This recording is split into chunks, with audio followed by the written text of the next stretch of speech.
Every empire begins in obscurity, not with press releases or polished branding, but with a quiet decision made after hours, when the day job ends and the real work begins. Side hustles are rarely born from grand ambition. They emerge from restlessness, from the feeling that there must be more than trading time for money, more than living inside constraints set by someone else's vision. Books that document the journey from side hustle to empire agree on one thing: the most powerful businesses do not start with confidence. They start with curiosity and discomfort. In the beginning, a side hustle is fragile by design. It exists in the margins of life: early mornings, late nights, weekends, stolen back from exhaustion. There is no certainty, no validation, and often no audience. The literature is clear that this stage is not about scale. It is about proof. Proof that a problem exists. Proof that someone cares enough to pay. Proof that the founder can persist without applause. Most ideas die here, not because they are bad, but because the feedback is quiet and the progress feels invisible. What separates side hustles that evolve from those that evaporate is focus. Early builders are tempted to chase every opportunity, every possible customer, every adjacent idea. Books on bootstrapping and entrepreneurship warn that diffusion is the enemy of momentum. The side hustles that survive are those that narrow aggressively. One customer profile, one pain point, one simple offer. Empire building begins not with expansion, but with restraint. Another truth emerges quickly in these stories. Time is the first form of capital. Side hustlers do not have teams or budgets, but they have control over effort allocation. The books emphasize that successful builders learn to protect deep work ruthlessly.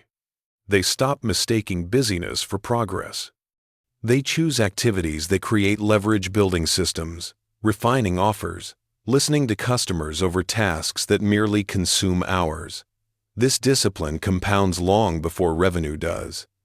As the side hustle gains traction, a psychological shift occurs. The project stops feeling like a hobby and starts feeling like responsibility. Customers expect delivery. Standards rise. Mistakes matter. This is the first identity transition founders must survive. Books describe this moment as uncomfortable because it removes the safety of anonymity. You can no longer hide behind just experimenting. The work becomes real, and reality demands consistency. At this stage, many founders make a critical error. They quit too early or too late. Leaving a job prematurely adds pressure that distorts decision-making. Staying too long starves the business of attention. The literature offers no universal timing rule, but it highlights a pattern. Successful transitions happen when the business proves repeatability. Not a lucky month, but predictable demand. Not one enthusiastic customer, but a pattern of need. Empires are not built on spikes. They are built on systems. Another theme that appears across side hustle stories is humility toward customers. Early-stage builders who listen obsessively adapt faster than those who defend their original idea. Books emphasize that side hustles succeed by evolving through feedback, not by insisting on perfection. The empire builder learns to detach ego from product. Criticism becomes data. Confusion becomes a design flaw. Silence becomes a signal. This mindset turns the market into a collaborator rather than a judge. As revenue stabilizes, a second transition begins, moving from doing everything to designing how things get done. Side hustles are personal. Empires are impersonal by necessity. The books show that growth stalls when founders remain the bottleneck. Processes, documentation, and delegation feel premature until suddenly they are overdue. The empire is not built when the founder works harder. It is built when the founder becomes replaceable in execution. Another powerful lesson emerges around reinvestment. Side hustles generate temptation. The first meaningful income feels like victory. Many builders reward themselves too early, slowing momentum. The literature is blunt. Empires are built by reinvesting disproportionately. Tools, talent, infrastructure, and learning absorb early profits. This restraint looks conservative from the outside, but it accelerates compounding internally. Short-term sacrifice buys long-term velocity. Risk also changes shape as the business grows. Early risk is personal time, energy, identity. Later risk becomes structural reputation, employees, customers who depend on you. Books on scaling emphasize that founders must recalibrate courage. Recklessness that felt bold early becomes dangerous later. Empire builders replace bravado with judgment. They stop betting the company on single moves and start stacking advantages patiently. Another recurring insight is that empires are built through boring excellence. Marketing channels that work are repeated. Offers that convert are refined, not reinvented. Operations become predictable. The books consistently dismantle the myth that growth requires constant novelty. In reality, growth requires consistency executed with discipline. The empire grows not because it is exciting, but because it is reliable. As the business expands, the founder faces a deeper challenge. Purpose.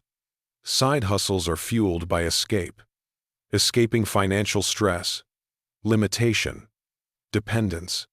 Empires require direction. Why continue growing? What does scale serve? Books show that founders who cannot answer these questions drift. Those who define purpose early align growth with meaning. This alignment attracts talent, clarifies decisions, and sustains energy when novelty fades. One of the most overlooked aspects of the journey is loneliness. Side hustlers work alone. Empire builders carry responsibility alone. Books acknowledge this quietly, noting that peer networks, mentors, and communities often determine whether founders endure. Isolation narrows perspective. Connection restores it. Empires are rarely built solo, even when they begin that way. As these patterns accumulate, the transformation becomes visible. The side hustle no longer depends on bursts of effort. It runs. Customers arrive without persuasion. Systems absorb growth. The founder steps back not to disengage, but to see clearly. This distance marks the threshold between hustle and enterprise. What began as a personal experiment now operates as an organism with its own momentum. And this is where the story begins to intensify. Because once a business proves it can survive without constant rescue, the question shifts. It is no longer, can this work? But how big should this become? And what kind of empire am I actually building? It is at this point, where survival gives way to intentional scale, that the journey demands a new level of clarity, discipline, and self-awareness. Setting the stage for the final transformation from side project into something enduring, expansive, and independent, moving forward steadily, deliberately, and inevitably, like K4 Tom TC, Sach Ten Gandanoi. Moving forward steadily, deliberately, and inevitably, like a tide that no longer needs to be pushed because it has learned the rhythm of the moon. And this is where the transformation from side hustle to empire becomes unmistakable. Not because the business is suddenly famous, but because it no longer depends on the founder's constant presence to survive. In the second half of this journey, the defining challenge is not growth, but governance. What once thrived on improvisation now demands intention. Decisions that used to be made instinctively must be translated into principles others can follow. Books that chronicle empire-building founders emphasize this moment as the most psychologically demanding of all. Letting go of control does not feel like success, it feels like risk. Yet without this surrender, the business remains a well-paid job disguised as a company. One of the clearest shifts at this stage is how problems are experienced. In the side hustle phase, problems are immediate and concrete. No sales, no time, no money. In the empire phase, problems become abstract and systemic. Misaligned incentives, cultural drift, decision bottlenecks. These issues are harder to see and easier to ignore, which is why many growing businesses plateau here. The founders who push through learn to zoom out. They stop asking, "What should I do?" and start asking, "What system allowed this to happen?" Another critical evolution occurs in leadership identity. Early on, the founder is the engine. Later, the founder must become the architect. Books describe this as a shift from heroics to stewardship. The empire builder measures success not by personal output, but by how well others perform without them. This requires a new discipline, hiring people who may be better than you in specific domains, then trusting them fully. Ego, if left unchecked, becomes the most expensive liability in the room. As the business grows, values move from implicit to explicit. What was once understood must now be articulated, documented, and reinforced.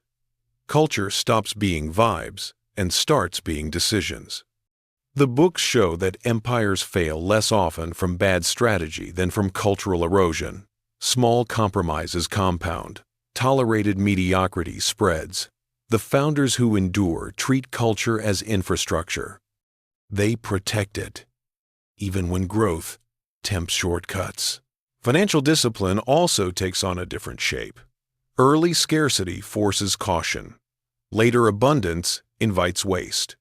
Empire builders learn that money solves fewer problems than expected. Complexity, not capital, becomes the constraint. The literature stresses that sustainable empires remain frugal in spirit, even when resources expand. They invest deliberately.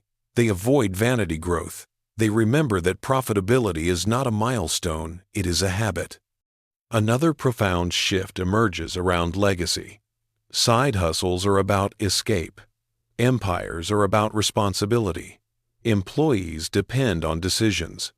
Customers build workflows around products. Communities feel impact. Books emphasize that founders who ignore this weight often burn out or self-sabotage. Those who acknowledge it find deeper motivation. The work becomes less about proving something and more about building something worthy of trust.